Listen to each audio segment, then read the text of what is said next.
Akhirnya kita sampai di penghujung kategori yang terakhir dari rumus-rumus EBSIT, yaitu kategori yang tidak dikategorikan ke dalam rumus-rumus yang sudah kita bahas sebelumnya dari rumus seri 1, 2, 3, 4, 5, dan 6. Ini adalah seri terakhir, seri yang tidak ada di dalam keenam kategori itu. Yang pertama adalah indeks. Rumus indeks ini adalah mencari item dalam sebuah urutan. Semisal kita pakai seperti ini, misalnya 1, 2, 3, 4, 5, 6. Lalu saya mau mencari indeks yang keempat.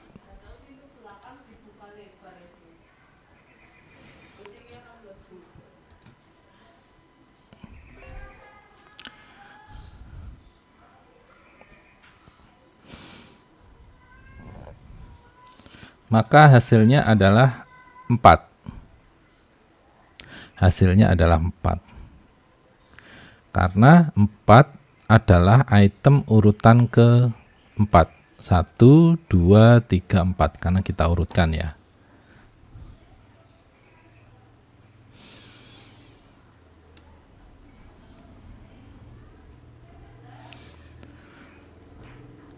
Lalu semisalnya ini bukan huruf ya, semisalnya teks 1, sebentar,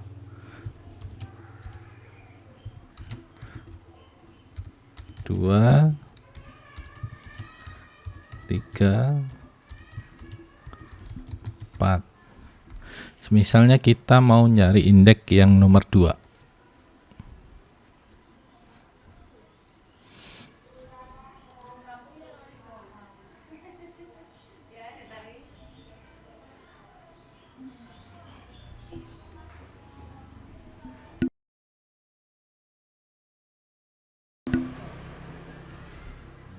Maka hasilnya adalah 2. Yaitu kita ada di urutan pertama adalah 1, urutan kedua adalah 2. Misalnya kita sort,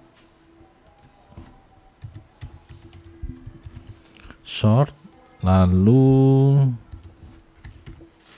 kita true.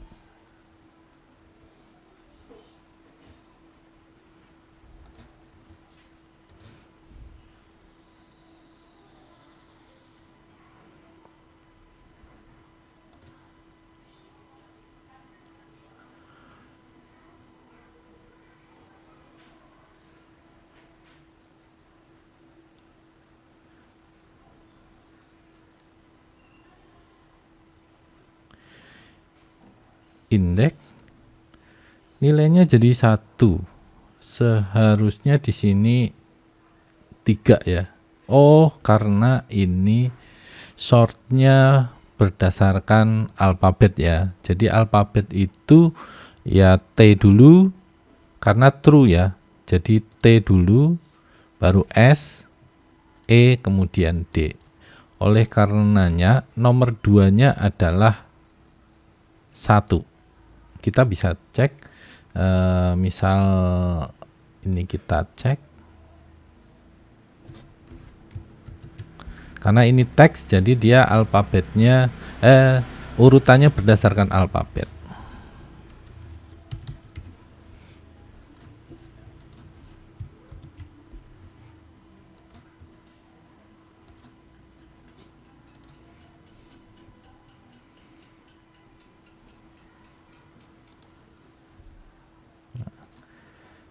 Di sini 3, 1, makanya indeks nomor 2-nya adalah 1.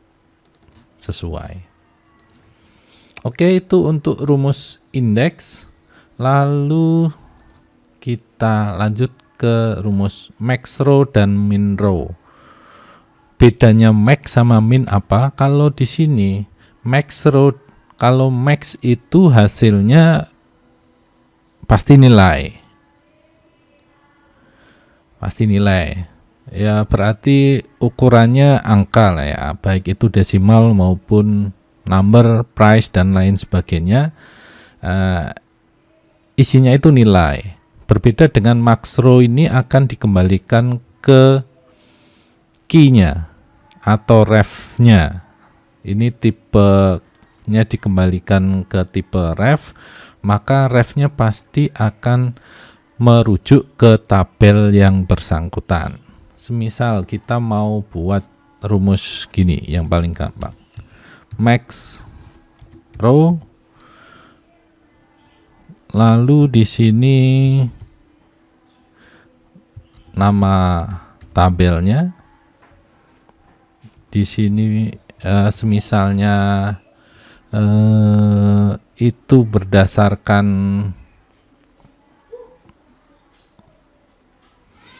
jumlah.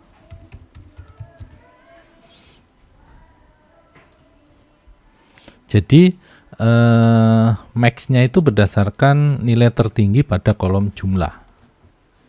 Maka hasilnya apa, kita cek.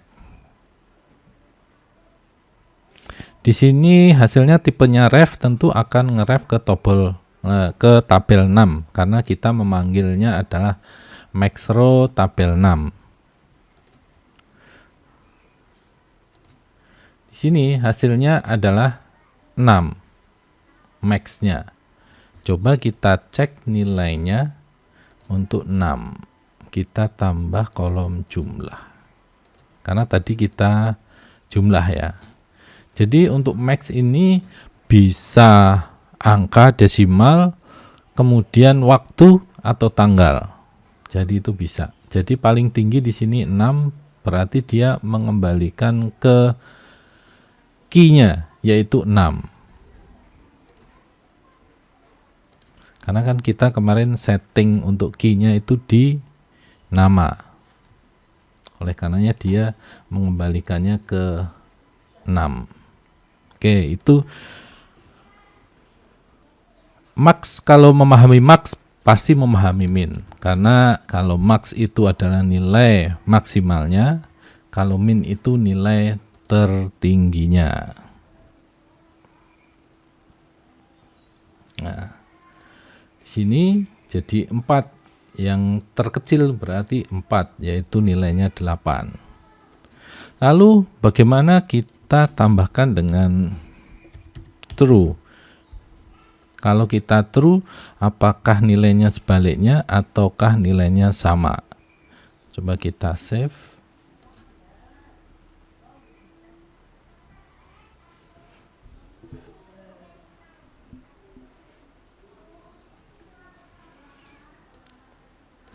Hasilnya tetap 4, true. Kalau kita false,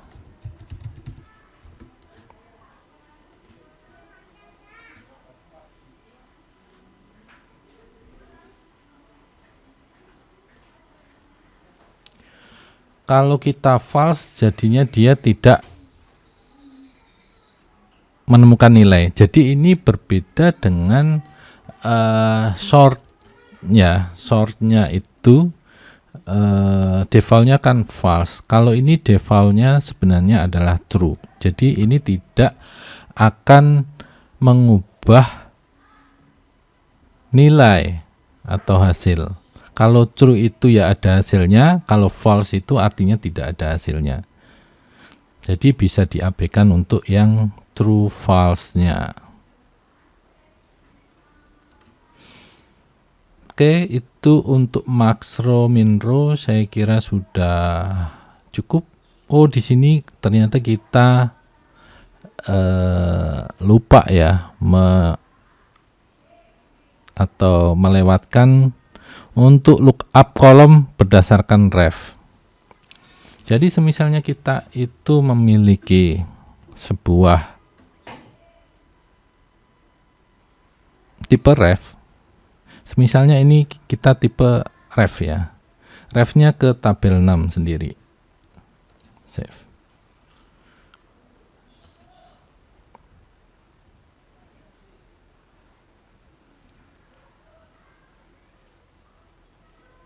Oh, akhirnya ketemu ya. Kita signe tabel tuh lipat 6. Kenapa? Karena di sini tabelnya adalah primary key-nya. Kalau di sininya tidak masalah selain di primary key-nya. Tapi kalau di sininya tidak bisa. Jadi nanti kita akan gunakan aplikasi yang lainnya.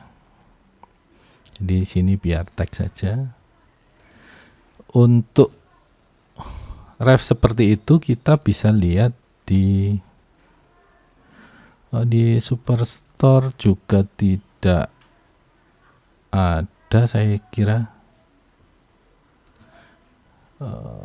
Tipe ref, karena di sini sistemnya tidak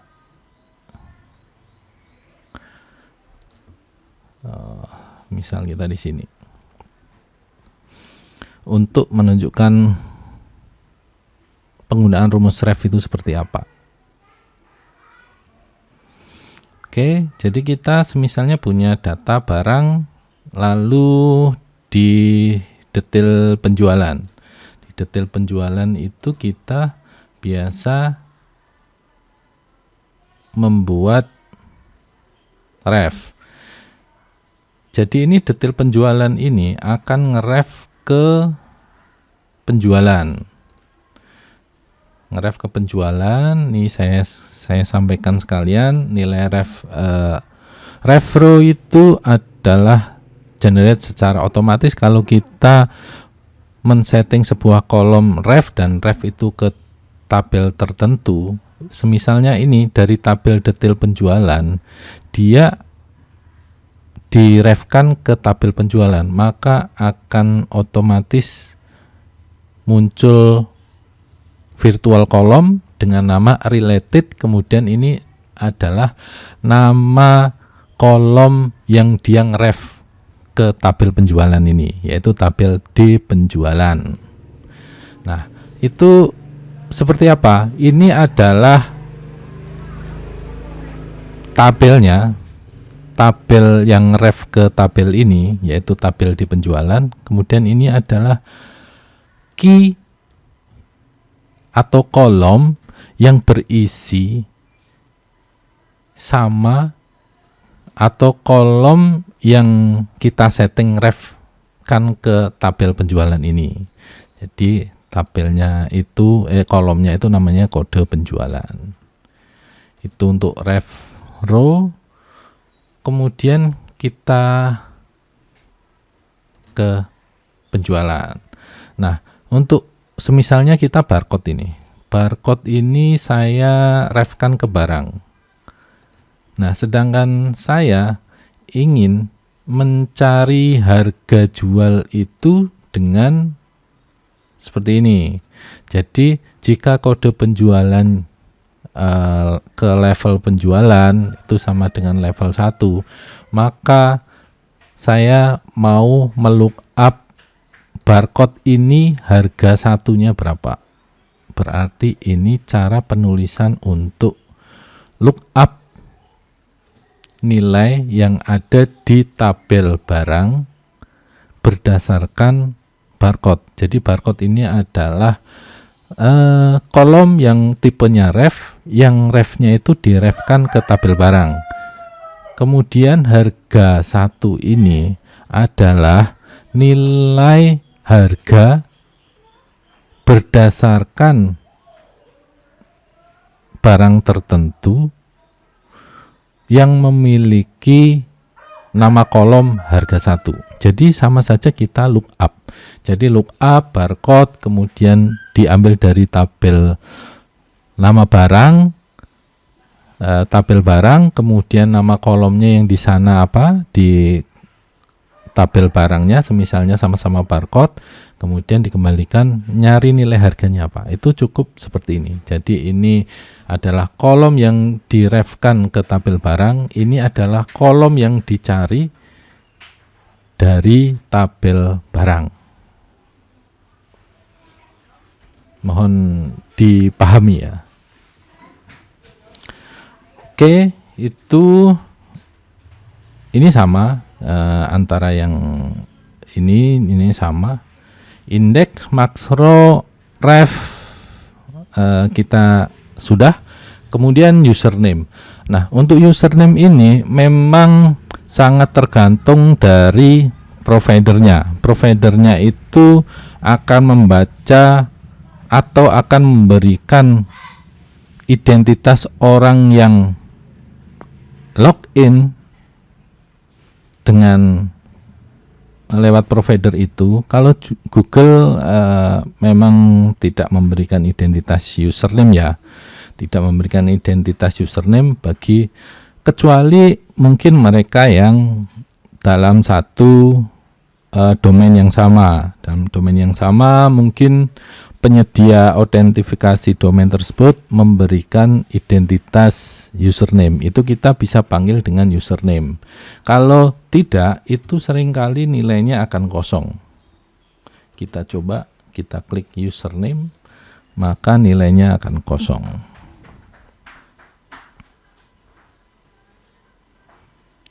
Kita cek, hasilnya adalah kosong. Karena providernya itu tidak memberikan identitas tersendiri untuk ketika login. Kemudian kita mengenal user email. Kalau user email adalah kita akan dikembalikan ke email yang dipakai untuk mengaktifkan AppSheet ini. Kita lihat di sini. Di sini adalah indira.appsheet@gmail.com. Ini sama dengan yang saya gunakan untuk pakai di aplikasi ini. Nah, nilai user email itu akan dikembalikan ke situ, yaitu nilai yang ada di sini. Oke. Itu untuk user email. Lanjut, kita ke user lokal. User lokal. Kita coba user lokal kurang user lokal itu kita akan dikembalikan ke ID bahasa device yang kita gunakan. Coba kita cek.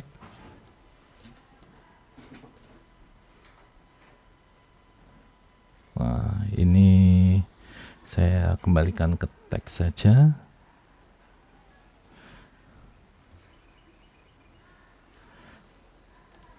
Di sini nilainya adalah ID. Saya men-setting browser ini, proses yang saya gunakan untuk membuka aplikasi ini menggunakan bahasa Indonesia, maka dikembalikan ke ID. Jadi, jika kita menggunakan user lain, ini juga nampak bisa contoh pemanfaatannya seperti ini. Jadi, kalau semisalnya device-nya itu menggunakan bahasa Inggris, namanya adalah full name. Ini untuk memanipulasi penamaan kolom ya. Ini tidak berpengaruh ke rumus, tetapi hanya tampilan nama kolomnya. Jadi ketika user lokalnya itu English US, itu kolom nama itu nanti tampilannya akan jadi full name. Sedangkan jika user lokalnya itu ID, itu akan jadi namanya nama lengkap. Seperti itu. Seperti kita contohkan, jadi ini kan kita ID. Ketemunya user lokalnya ID. Ketika klik formnya, ini namanya jadi nama lengkap, bukan nama lagi. Begitu juga di sini, di nama kolomnya, itu namanya sudah nama lengkap, Padahal secara kolom itu hanya nama saja. Jika kita ubah bahasanya jadi bahasa Inggris, device-nya di device yang menggunakan bahasa Inggris, maka ini nanti namanya akan jadi nama full name. Jadi itu bisa untuk mengembangkan aplikasi yang digunakan user dengan dengan ya kalau terlalu banyak settingannya tentu ini, tapi kita bisa membuat kondisi tersendiri. Semisalnya di dalam perusahaan kita itu orang menggunakan bahasa Inggris sama bahasa Indonesia. Jadi yang bahasa Indonesia tetap bisa menggunakan bahasa Indonesia, yang device-nya terbiasa bahasa Indonesia, yang device-nya terbiasa menggunakan bahasa Inggris, itu tampilan di aplikasinya, penamaannya bisa disetting menggunakan penamaan bahasa Inggris. Seperti itu penggunaan untuk user lokal. Lalu selanjutnya ada user time zone offset. User time zone offset. User time zone offset ini adalah selisih menit, berapa menit selisih kita dengan waktu UTC. Jadi waktu UTC itu berapa, nah itu selisihnya berapa menit. Oleh karenanya di sini kalau kita buat seperti ini, itu hasilnya adalah angka minus 420. Artinya kita berada di 7 jam ya, 7 jam minus 7 jam. Oke, itu user offset. Sebenarnya ini belum banyak yang menggunakan, dan ini sebenarnya bisa menggunakan trik yang lain jika itu mau menyamakan jika bekerja di time zone yang berbeda, pengen disamakan, itu bisa menggunakan rumus standar, yaitu UTC no dikurangi no. Tuh, seperti ini. Jadi ini time zone waktunya, waktu time zone ini adalah waktu perangkat.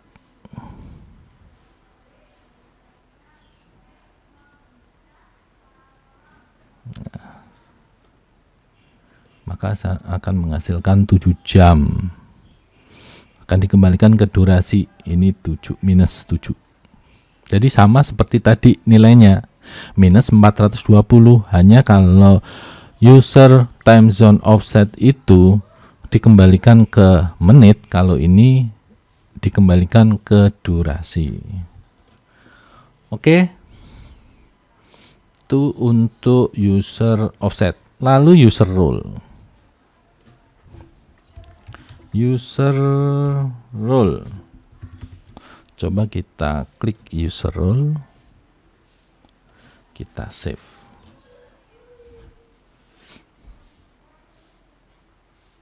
Hasilnya apa? Di sini admin. User role itu di mana? Kita bisa cek di sini. Jadi kalau kreator, meskipun tidak kita masukkan di sini, tidak kita atur user role-nya ini, dia otomatis akan jadi admin. Maka nilainya dikembalikan ke admin. Saya kan menggunakan email kreatornya untuk menggunakan aplikasi ini kan, tidak menggunakan email yang ini. Semisalnya ini digunakan untuk mengaktifkan email ini, maka jadinya dia user. Kalau kita masukkan rumus user role, maka dia akan mengembalikan nilai user. Jadi user role itu akan hanya mengembalikan 2 nilai saja, yaitu admin atau user. Itu user role, saya kira itu bisa dipakai untuk jika Anda hanya memiliki 2 level dalam aplikasi Anda, pengaturan aksesnya hanya admin sama user, itu bisa menggunakan ini. Tapi bisa juga tidak karena kondisi yang berbeda. Misalnya email creator itu tidak dipakai untuk penggunaan sehari-hari karena takutnya nanti ada yang mengetahui database-nya. Oleh karenanya mungkin menggunakan email yang lain. Oleh karena itu bisa diatur dengan memasukkan 2 email, satu atau salah satunya itu admin, yang lainnya user. Seperti itu. Lalu selanjutnya kita user role, saya kira sudah semua. Kemudian yang paling umum, yang paling sering kita gunakan yaitu rumus if. Rumus if ini sebenarnya sama seperti di spreadsheet. Jadi nilainya semisalnya jika yang sederhana, jika nama sama dengan 1,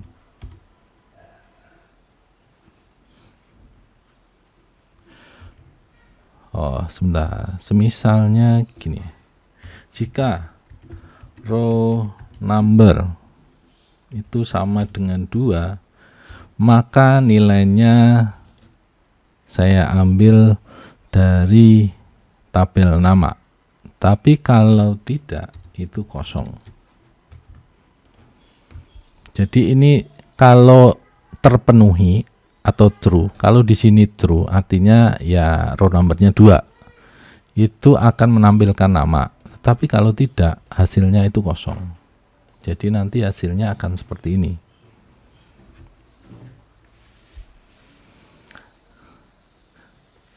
Nah, hasilnya hanya di kolom 1 aja, karena row numbernya adalah 1 untuk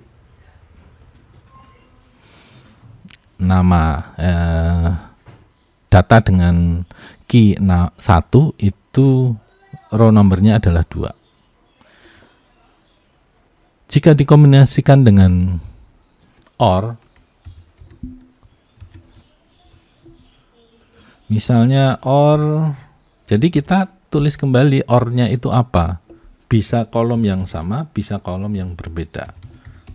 Row number sama, tetap harus ditulis kembali kolom, kemudian true-nya apa.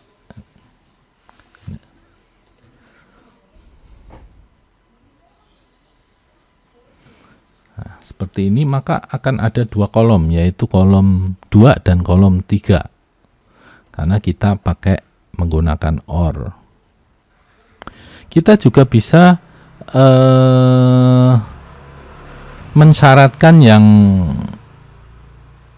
berbeda kolom. Semisalnya OR kolom 2, atau sini nama, lalu jika kemudian contains nama itu belas itu. Ini tentu kurang 1 ya.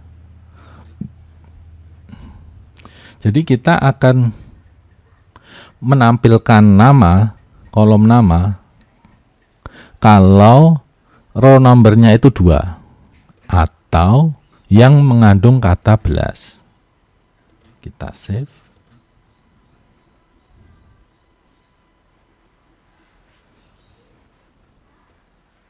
Nah, di sini maka akan ada 3. Karena kenapa ini muncul? Karena ini adalah syarat yang kedua, juga true juga, benar juga, yaitu mengandung kata belas, 18, 19. Bisa lebih kompleks lagi, silahkan dieksplor terus. Semisalnya n, semisalnya kasih sini n, terusan ini row numbernya harus dia 10, row numbernya harus 10, kemudian kontennya harus mengandung belas.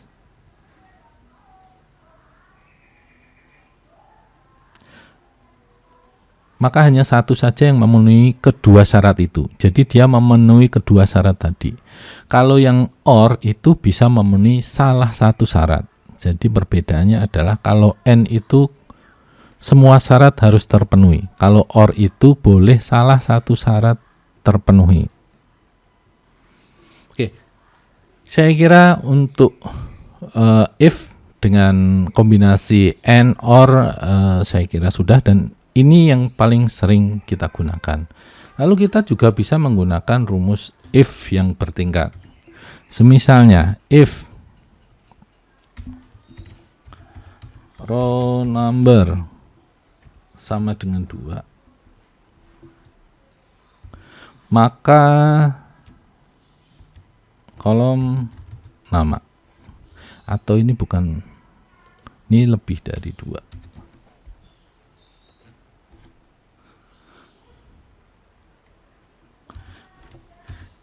If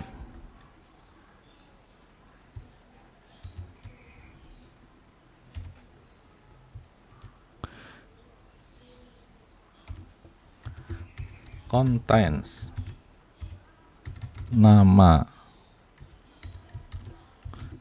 belas,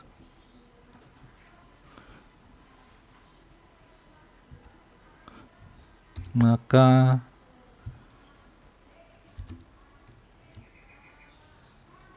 misalnya saya mau row number, lalu saya kombinasikan dengan seperti ini dengan nama, kita kurung tutup, kurang satu lagi. Oh, selain itu berarti 0.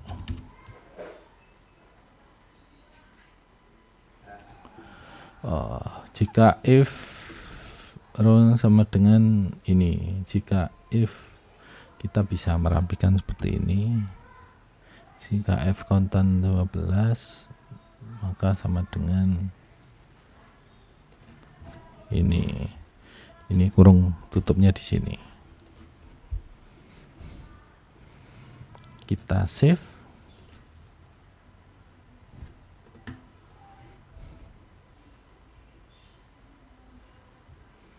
Kita lihat hasilnya.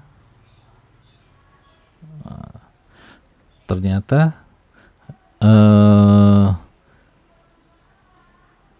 yang dihasilkan itu, jika yang pertama ini dia sudah memenuhi syarat, maka dia lebih powerful. Maka yang kedua ini diabaikan. Coba kita X, Ctrl V. Jadi kita balik ini,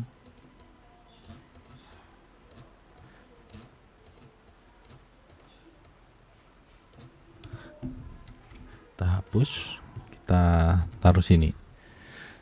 Jadi kita dahulukan dulu yang if yang pertama, hasilnya seperti apa.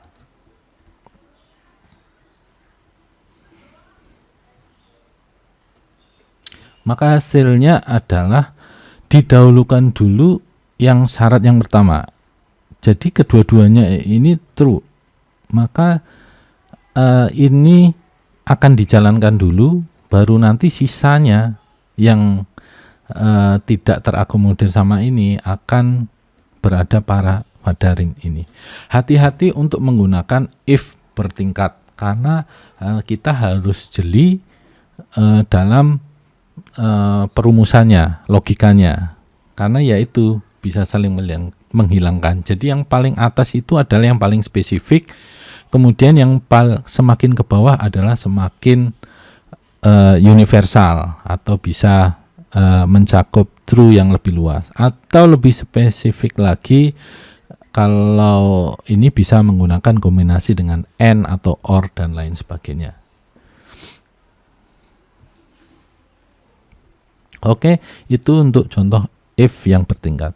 Lalu untuk if saya kira sudah harus sering mencoba dan memahami logika if-nya, harus sering-sering persapan. Kita sering lama untuk mencari logika ini atau mencoba-nyobanya sering lama, apalagi kalau itu udah persyaratannya udah banyak, misalnya absensi itu ada kalau WFO, kemudian WFH, kemudian izin sakit dan lain sebagainya, itu memiliki persyaratan sendiri-sendiri. Tentu if-nya lebih banyak, dan mana if yang saling menghilangkan, mana yang tidak saling berhubungan, itu harus difikirkan logikanya. Oke, untuk if saya kira sudah cukup. Kita lanjut ke ifs. Perbedaannya antara if sama ifs adalah kalau if itu pasti ada nilai selain yang kalau kondisinya tidak masuk dalam kondisi yang ditentukan tadi. Misalnya row number-nya sama dengan 2, berarti ada nilai yang tidak sama dengan 2 itu apa? Kan kita kondisikan kalau sama dengan 2 itu apa, nah kalau tidak sama dengan 2 itu apa. Berbeda dengan if adalah kalau if menggunakan s itu tidak memenuhkan kondisi false-nya, jadi kita bisa buat seperti ini. Meskipun hasilnya sama, tentu logikanya berbeda. Misalnya if row number sama dengan 2, maka nama. Ini cukup seperti ini. Jadi kalau row numbernya 2, itu isi aja nama. Jadi yang lainnya ya berarti tidak terisi, otomatis kosong. Jadi kalau semisalnya Anda memiliki kondisi pingin if, tetapi selain kondisi yang true ini nilainya kosong, maka bisa menggantikannya dengan ifs. Sama seperti yang if kita contohkan di awal itu kan nilai false-nya kan kosong. Jadi itu bisa digantikan dengan if seperti ini. Maka di sini samaan, hasilnya sama seperti yang tadi. Kemudian if sini juga bisa banyak. Misalnya if row numbernya 2 sama dengan nama. Kalau misalnya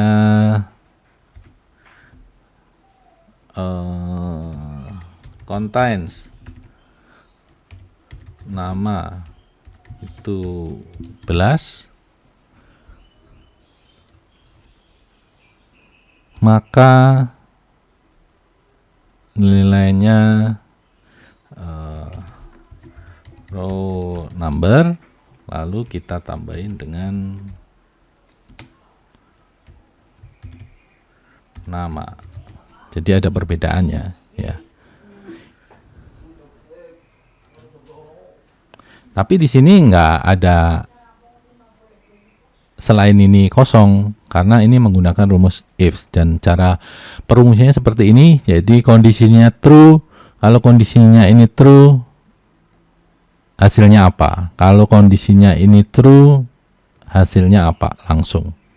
Jadi tidak perlu nilai selain jika kondisinya itu tidak true.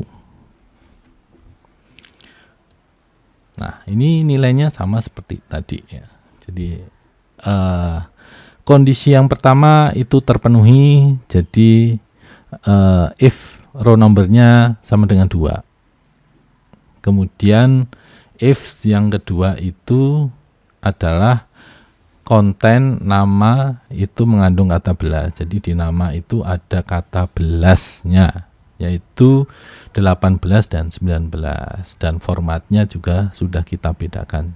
Jadi penggunaan if dan if silahkan dipahami filosofi dari rumus if dan ifs. Cara penulisannya seperti ini bisa dikombinasikan juga dengan and, or, dan lain sebagainya untuk kondisi true-nya. Seperti itu. Oke, kita lanjut if kemudian switch. Nah, ini menarik juga ini. Switch semisalnya kita biasanya contoh yang paling umum tuh switch kita pengen ambil bulan ya, mon kolom tanggal, kita enter biar gampang. Jadi kalau mon tanggalnya 1 itu tulis Jan, kalau 2 itu Feb,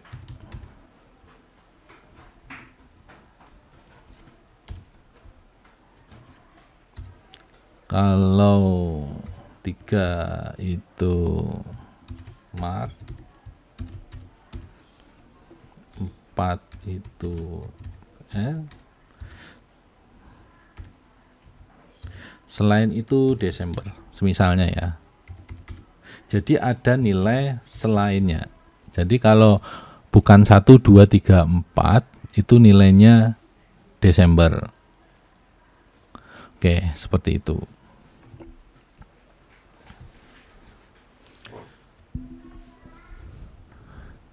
Oke, kita save.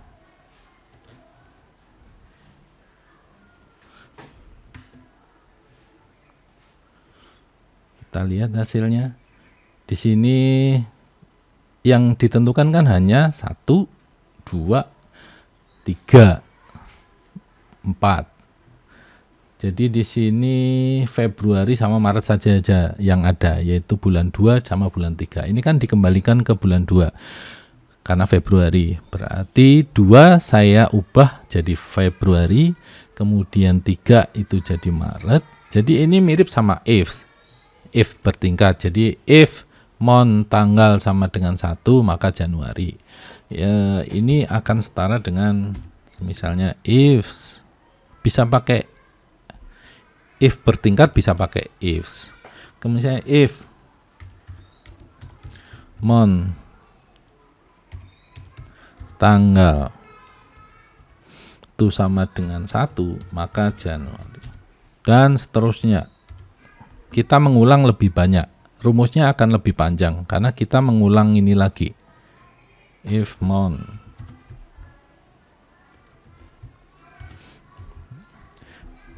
Feb, kemudian nilai selainnya apa? Des. Jadi kita akan mengulang lebih banyak. Mengulangnya sama, hanya saja tentu kita mengulang berkali-kali ini persyaratannya. Sedangkan switch itu enggak, kita cukup sekali saja, maka nilai ini udah dipastikan adalah nilai sama dengan ini, switch tanggalnya.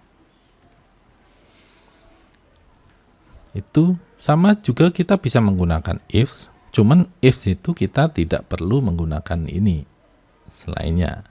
Itu juga bisa ditentukan dari Januari sampai Desember.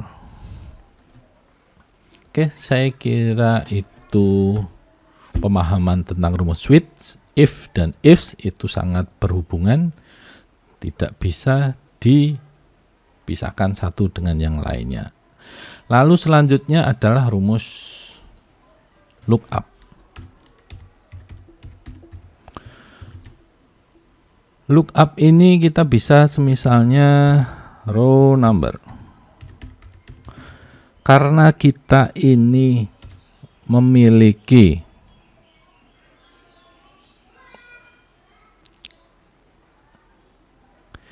data yang hanya satu tabel saja, maka kita bisa membuat seperti ini. 6, lalu sini juga row number.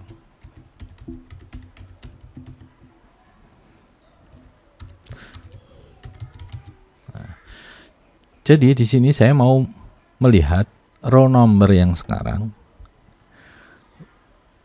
Saya cari di tabel 6, yaitu tabel ini juga. Kemudian nama row number-nya itu harus sama dengan list row number yang ada di kolom row number pada tabel num. Kemudian namanya apa kalau row numbernya itu sama dengan ini, gitu. Sama seperti ref tadi.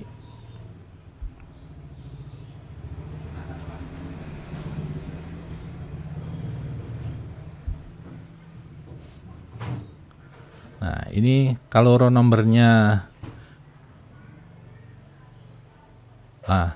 ini terjadi error. Seharusnya ini row numbernya harus berurutan ya. Nah, nilainya harus berurutan karena ini row number 2. Oleh karenanya, karena apa? Karena antara nama di sini sama nama di sini itu sama, itu tidak boleh sama. Jadi kita kalau sama, kita harus menggunakan this row.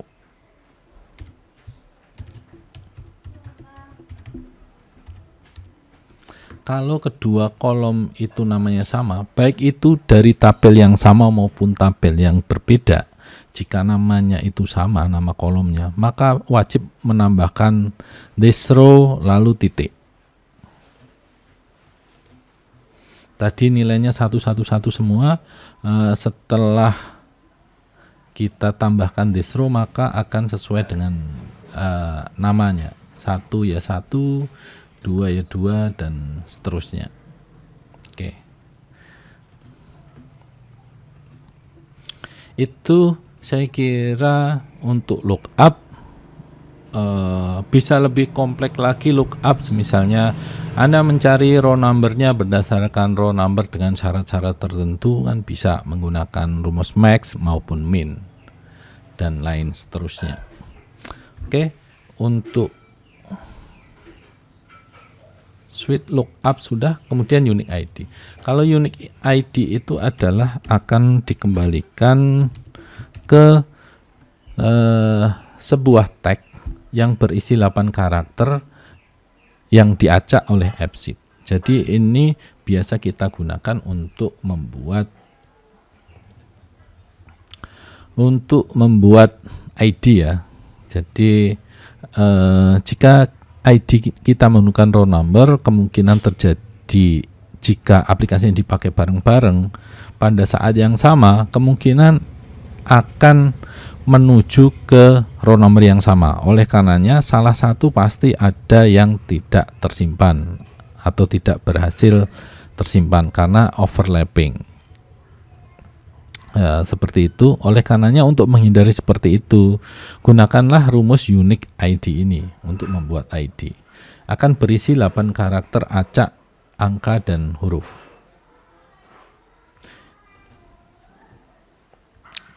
Unique ID sudah. Lalu here. Here ini adalah untuk mengembalikan nilainya itu lat long.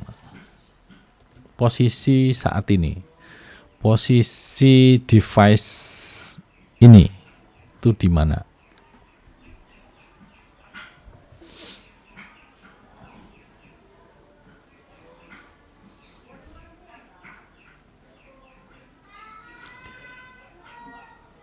Misal ini. Nah, ini posisinya kita langsung diarahkan ke Google Maps ya. Kalau kita menggunakan rumus here ini. Oke. Untuk here cukup itu saja, saya kira nggak terlalu sulit untuk menggunakannya. Kemudian let ini untuk mengambil nilai letnya, long ini mengambil nilai longnya. Misalnya kita let here, maka nanti hasilnya adalah desimal ya.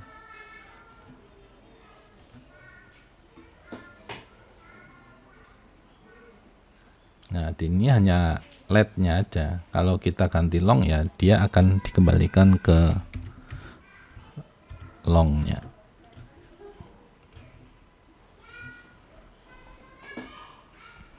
Kita sudah mempelajari distance pada formula kategori math kalau tidak salah. Jadi itu contoh penggunaan yang paling sering untuk here, let long, dan lain sebagainya. Kemudian kita ke hyperlink. Hyperlink artinya kita membuat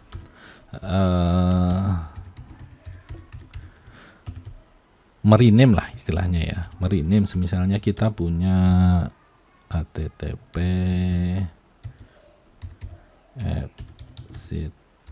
appseed.com, mau kita rename menjadi appseed gitu. Maka nanti yang muncul kan bukan http appseed.com tapi hanya appseed saja, tapi tetap bisa mengarah ke URL yang dimaksud. Tipenya itu akan tipe URL.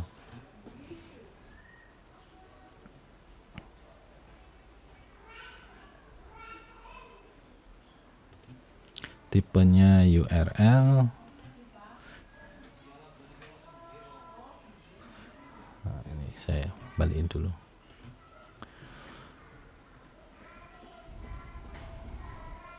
Nah, ini tipe appseed. Ketika kita klik, dia akan diarahkan ke URL ini. Ini hyperlink untuk merename saja sebuah link.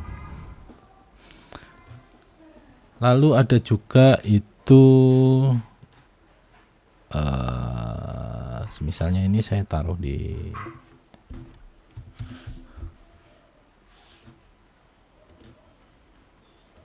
sini. Ini URL, sini teks. Kita akan ke rumus berikutnya, yaitu rumus link text ya. Link text berarti dia akan mengembalikan agar tidak bisa diklik lagi. Misalnya link text dari hyperlink yang tadi ya. Jadi kita kan punya hyperlink tadi di kolom cek ya. Di kolom cek. Nah, coba kita save.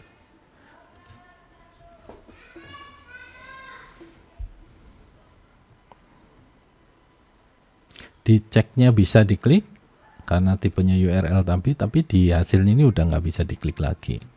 Itu karena kita sudah link kasih rumus atau kita matikan linknya menggunakan link text.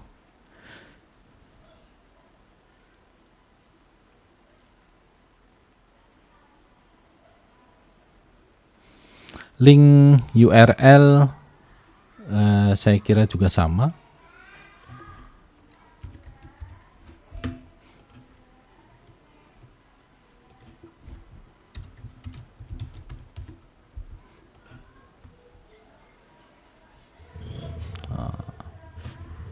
Jadi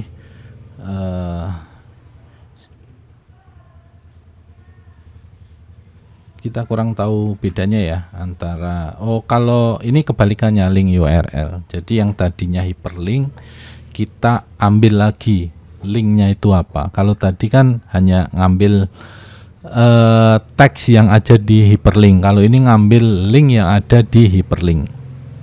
Oke.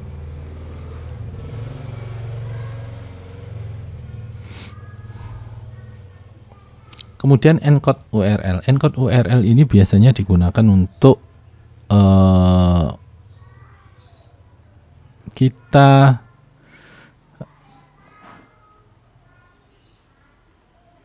agar tag yang kita tulis biasanya itu kan spasi atau enter tanda baca itu kan terbacanya beda kalau versi URL. Nah, dengan encode URL itu kita tidak perlu menuliskan seperti %, 20 dan lain sebagainya untuk mengkonversinya cukup dengan menggunakan rumus encode URL. Maka itu akan otomatis disamakan. Misalnya kita coba aja encode URL. Nama.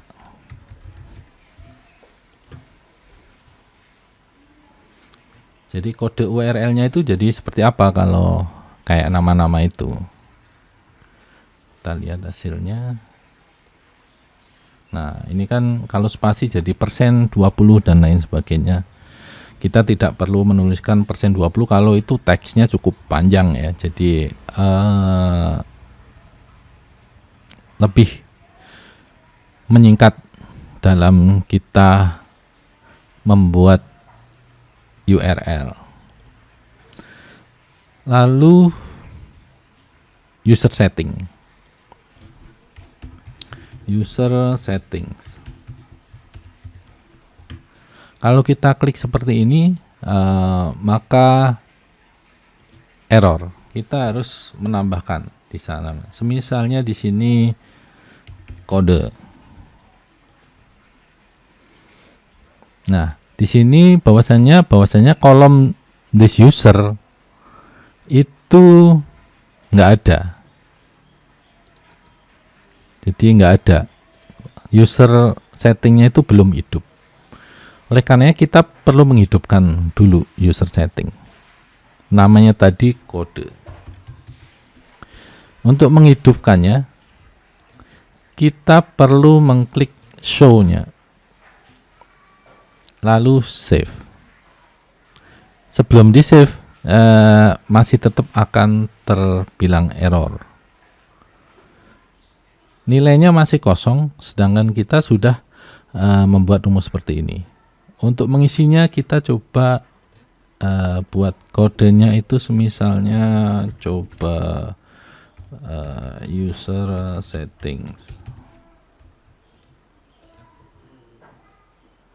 Nah, maka di sini nilainya adalah nilai dari kode di sini tadi.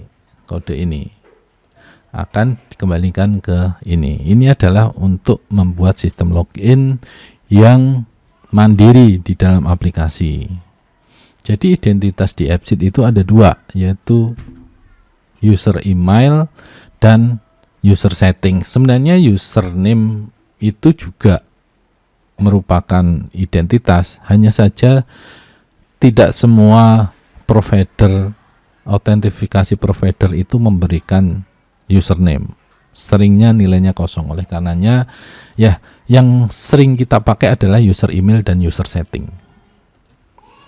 Oke, mengenai user setting saya sudah banyak sekali video yang membahas tentang user setting, baik itu yang judulnya menu maupun yang judulnya itu sistem login atau user setting dan lain sebagainya. Silahkan di subscribe channel saya untuk lebih memahami tentang AppSheet. Lalu selanjutnya adalah input. Untuk input ini sebenarnya ini lebih didedikasikan untuk sebuah behavior action, yaitu change data. Jadi saya sudah membuat video tersendiri mengenai input ini, jadi silahkan lihat deskripsi nanti ya. Jadi yang lebih detail dari rumus-rumus di sini pengaplikasiannya nanti akan saya masukkan ke link deskripsi. Di sini adalah tabel, misalnya tabel nama. Semisalnya sini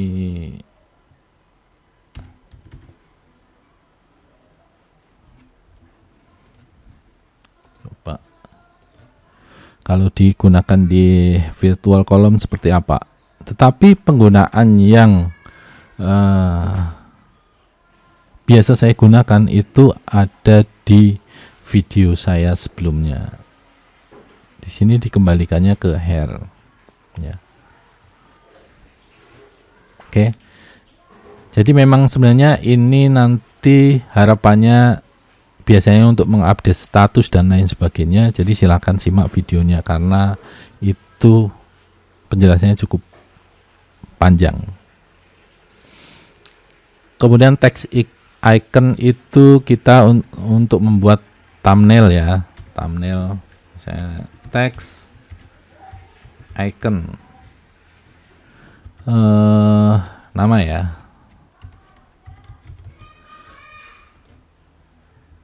Jadi dikembalikan ke tipe thumbnail ya.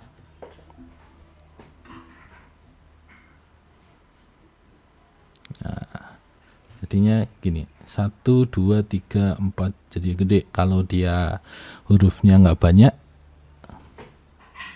nah jadinya seperti ini, jadi thumbnail. Kalau di tipe galeri jadi lebih jelas tuh. Teks icon bisa dikombinasi dengan biasanya initial berarti kita ngambil nama huruf paling depan saja pada masing-masing kata. Nah, ini jadi L saja, ini T, S, D dan lain sebagainya. Sama halnya di sini. Ya, jadi S, D, T karena hanya diambil nama depannya aja. Atau bisa dibatasi hanya satu saja. Semisalnya teks ikon inisial right satu saja.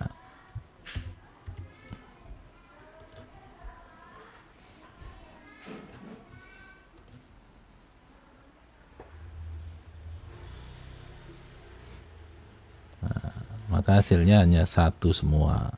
Seperti itu kombinasi, jadi silahkan explore. Sangat penting mengetahui rumus-rumus dasar karena itu akan membuat lebih mudah dalam membuat aplikasi dari AppSheet. Kemudian ada fitur snapshot. Sebenarnya snapshot ini lebih cocok untuk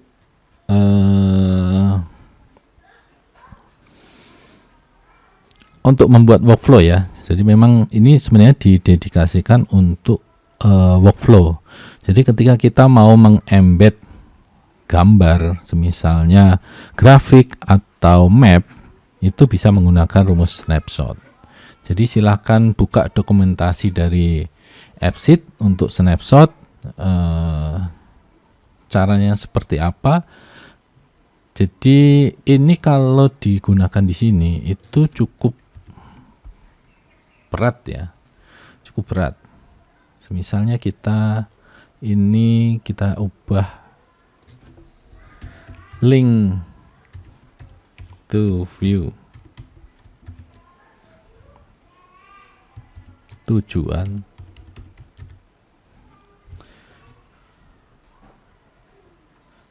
Ketika kita save, ini kan dikembalikannya ke image ya hasilnya. Coba kita save. Oh, mudah-mudahan nggak lama untuk loadingnya. Jadi loadingnya ini cukup lama karena kelihatannya kalau digunakan di AppSheet-nya itu dia menghitungnya berulang. Jadi cukup memakan waktu.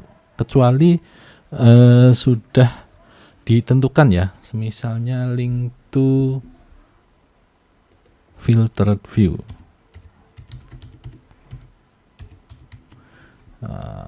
Filtered view tujuan, lalu itu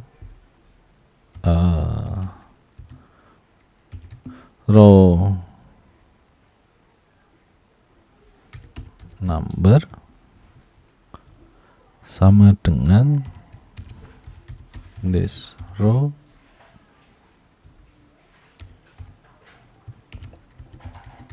number.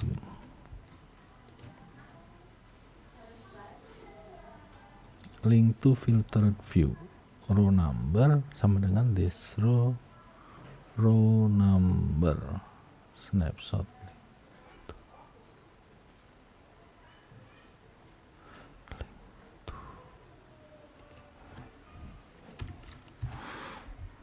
Link to filtered view. Oke. Cukup lama kan? Cukup lama karena kayaknya itu berulang.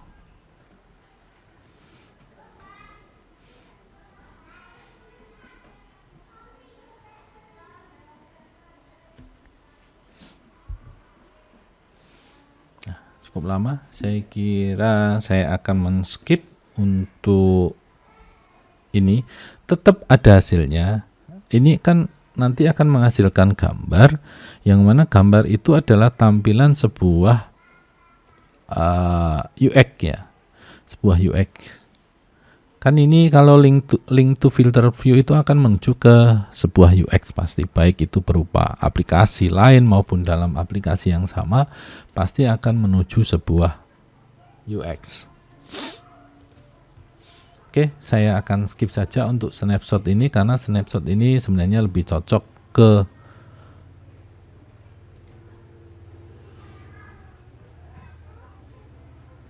jadi kalau di template itu hanya gini aja, kita tambahin tanda kurang dari 2 kali maupun lebih dari 2 kali untuk menutupnya. Jadi untuk snapshot saya skip. Saya lanjut ke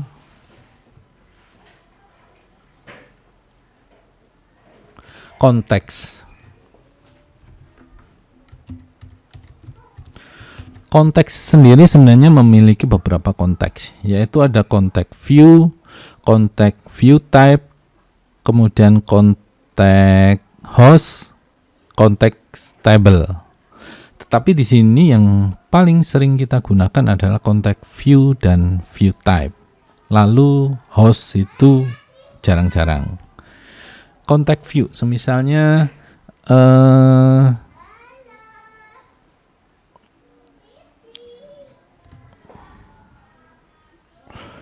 konteks view. Saya pengen view saja. View. Oke. Untuk konteks view saya tidak akan menggunakan ini.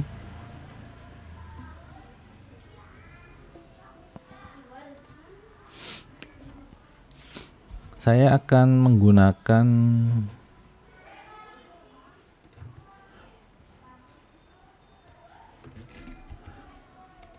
saya matiin dulu ya.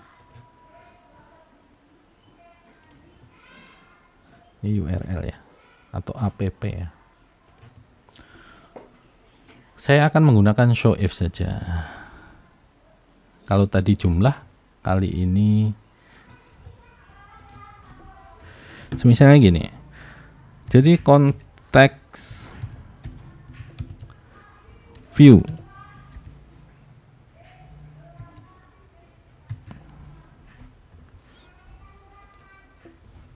ini, meskipun ini sudah konteks view type,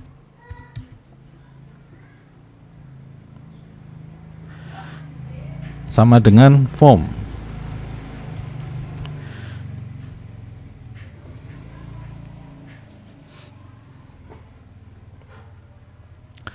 Jadi kalau dia form, maka kolom ini muncul. Kalau dibuka di form muncul. Jadi kalau bukan form dia nggak muncul. Saya dan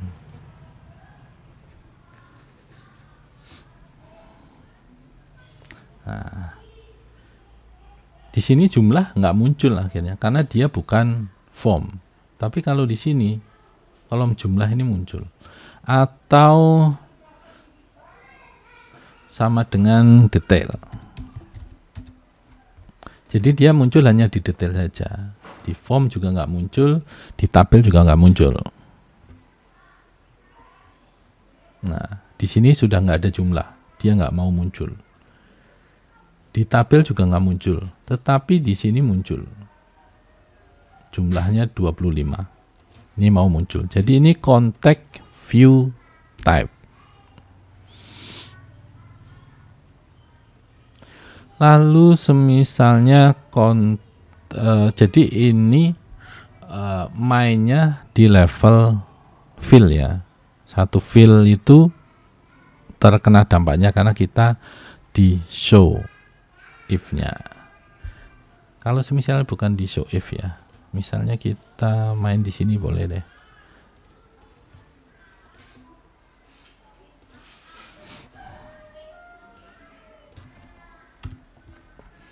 Kita pakai if context view. Boleh tanda petik, boleh tidak. Jika context view-nya itu num,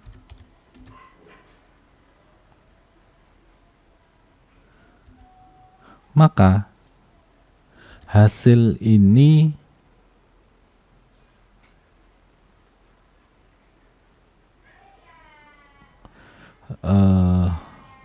akan memberikan nilai nama saja, kolom nama saja. Tapi kalau dia konteksnya bukan num, berarti kosong.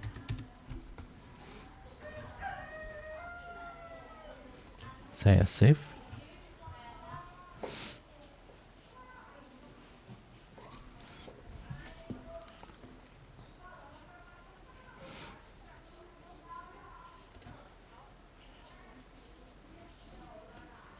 Nah, di sini kosong karena konteks view-nya itu sama dengan num, maka nilainya nama. Jadi kalau bukan num, kosong.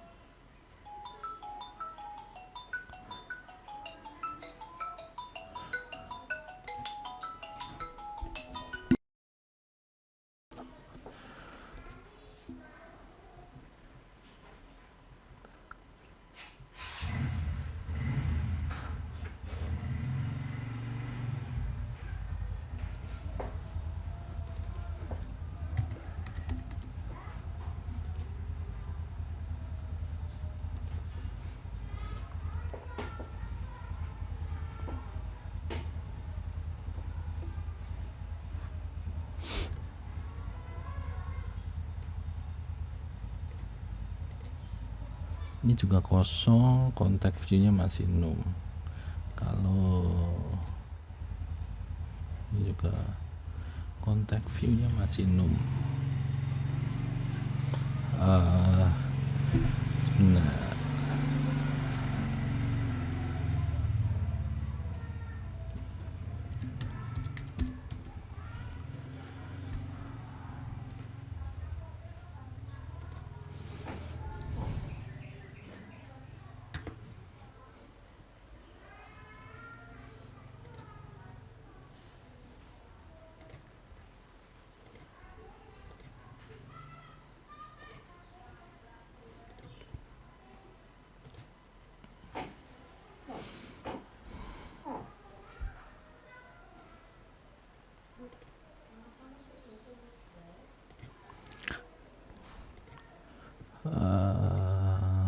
konteks view ini belum jalan rumusnya. Jika konteks view sama dengan num, maka nama. Kalau selain num, misalnya kita pakai ifs, kalau konteks view sama dengan nomor,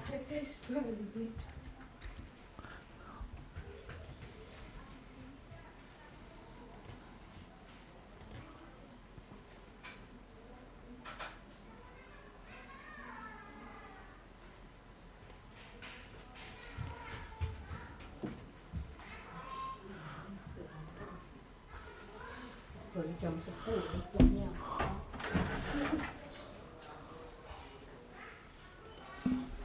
Coba kita kasih tanda petik ya.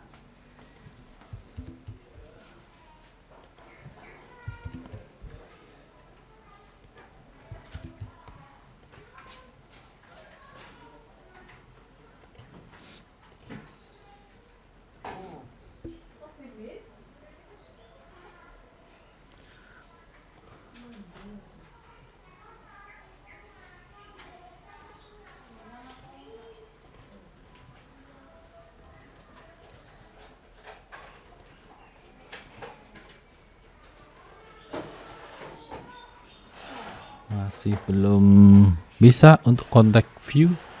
Coba kita pakai menggunakan cara yang berbeda untuk menunjukkan itu.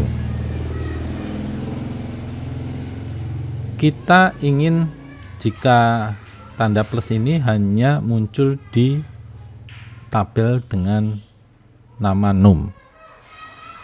Jadi add ini akan muncul di tabel dengan nama num.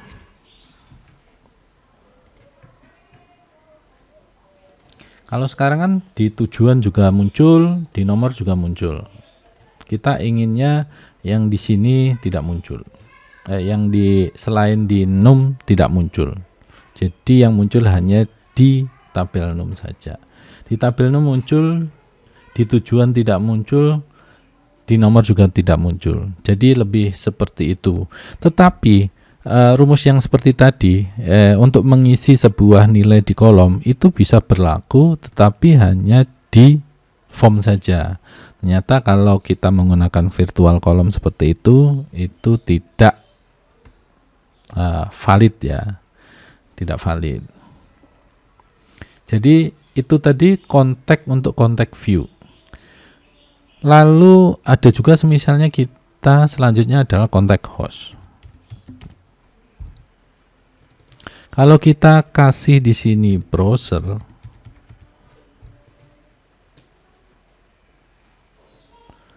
ketika kita save, maka dia masih akan muncul.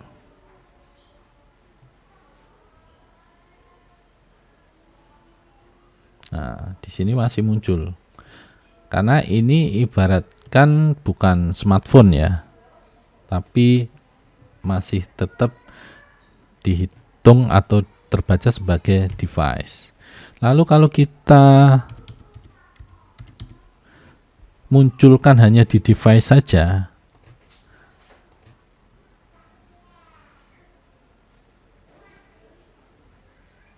maka tidak muncul di browser.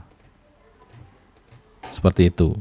Jadi ini konteks tadi kita belajar 3, contact view type, contact view, dan contact host.